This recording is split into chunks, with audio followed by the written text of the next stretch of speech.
Ben Jamal, Director of PSC.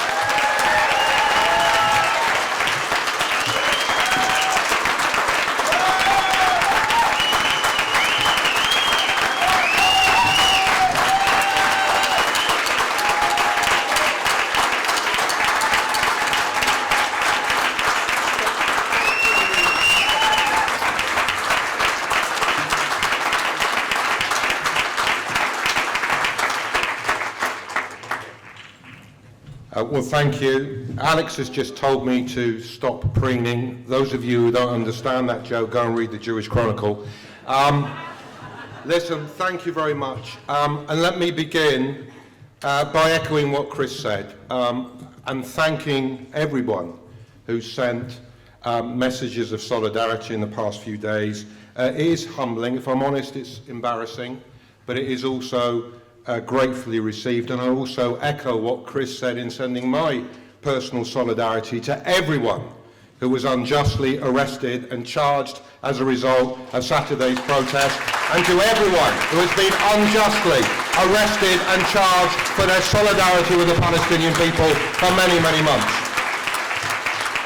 And as Alex has said, we're not going to go through the details of what happened on Saturday. I think most of you know that. Look at the statement that is on your chairs. Look also at the tweet thread that PSC put out on Sunday, which shows the video evidence of what I said from the stage when I announced that a delegation would walk peacefully towards the BBC, what happened when we reached the first police line and were back and through, and what happened when we reached the second line, where Chris was violently arrested, and what I then said on the megaphone. So let me just make these general points. First of all, what we saw on Saturday was an escalation of repression by the state against our movement. From the beginning of these demonstrations 15 months ago, we have seen the routine usage of the Public Order Act to impose conditions upon our right to march and our right to rally, but the conditions imposed to prevent our march to the BBC and the actions of the police as we assembled on Saturday in Whitehall represented a severe ramping up of that repression. On Saturday, very clearly, in my view, the police sought to provoke scenes of disorder on the streets. They began arresting people very early for the crime of standing in the wrong bit of Whitehall at the wrong moment. They brought police forces from 8 forces across the country. They brought empty coaches to transport to police stations those they intended to arrest. Very early in the morning, Lindsay German and I were approached by a colleague in the ambulance service to tell us that all week the ambulance service and hospitals in London had been told to prepare to make sure they had bed space, they had spare capacity because of the demonstration happening in London, despite the fact that every single one of our protests has been peaceful and has had a low rate of arrest. So we know what was happening. They wanted to create a scene of chaos and disorder that would create the political climate that would enable Yvette Cooper to go into Parliament on Monday to announce that she was taking action to ban all future marches. They did not succeed, and the reason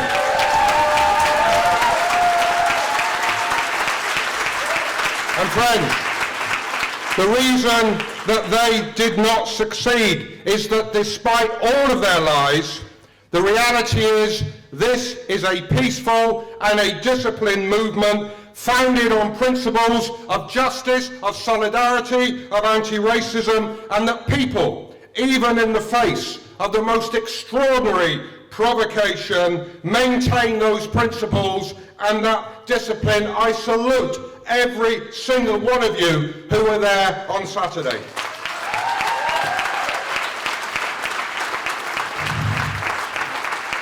Now, friends, what happened? on Saturday is, of course, of concern to all of us within the Palestine solidarity movement, but as Chris and Alex have said, of concern to anybody who cares about core democratic freedoms and about the right to protest. I know there will be others who will speak more directly about how what we saw is part of a broader crackdown on all of our core democratic rights initiated by the previous Tory government through its pernicious anti-protest laws, but now being vigorously and enthusiastically implemented and expanded in its usage by Keir Starmer. So this matters and should matter to all of us. But I'm the director of the Palestine Solidarity Campaign. The state's desire to lock up both Chris and I should be understood in the context of a decades-long effort to delegitimise and suppress the solidarity movement through narratives of anti-Semitism, through narratives of support for terrorism, and within that framework, through the narrative of being a threat to public order. But what is at the heart of that is a deeper effort to silence and to isolate the Palestinian people, to delegitimise and end their struggle for freedom so that Israel is allowed with impunity to continue its regime of Jewish supremacy. Not just my words, but the words of B'Tselem, Israel's leading human rights body.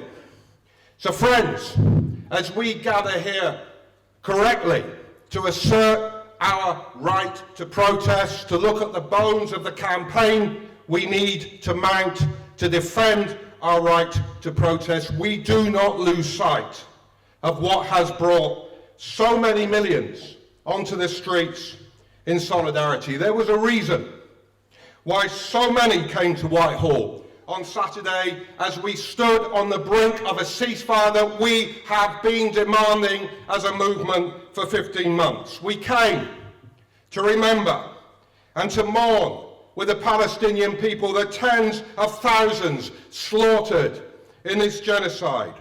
We came to remember and to honour Palestinians like 7-year-old Sidra Hassouna, blown from her home with such force that her body was left hanging like a piece of meat from a wall in Rafah. We came to remember the voice of Hind Rajab calling for help from a car in which she was left briefly before she was slaughtered as the only surviving member of her family. And we came to remember and honour 19-year-old Shaban al-Dalou, burned alive while still tied to his IV drip. We came to stand with the Palestinian people as they prepare to return to the ruins of their homes, to dig with their bare hands through the rubble, to find the remains of their loved ones and to give them a proper burial. We came to share their trepidation that this ceasefire would not last. And already we have Netanyahu telling the world it is temporary, a chance with Trump's support for Israel to rearm and attack Gaza again with renewed force. And we came to acknowledge the truth that even if this ceasefire holds, the genocide in Gaza is not ended, that more Palestinians will die from their injuries and from their lack of access to services as Gaza's hospitals and welfare systems lie in ruin. And then finally, we came to reassert the fundamental truth that this genocide is built on the foundations of 76 years of colonization, occupation, and apartheid, a system of oppression that continues, and that right now, as Trump resumes his presidency, Israel is reinforcing with brutal force, especially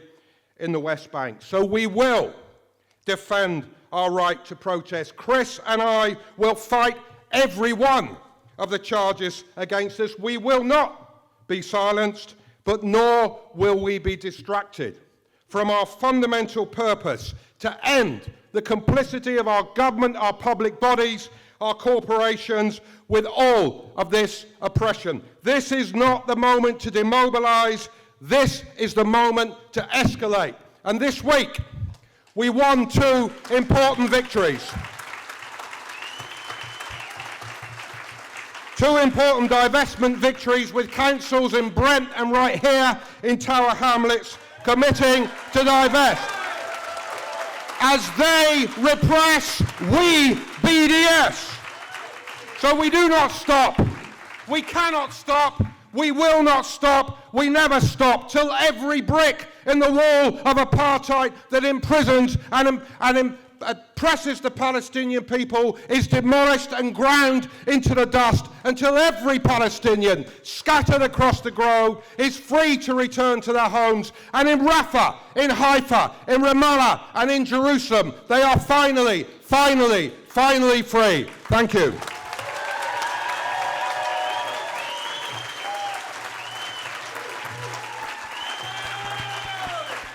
Yeah.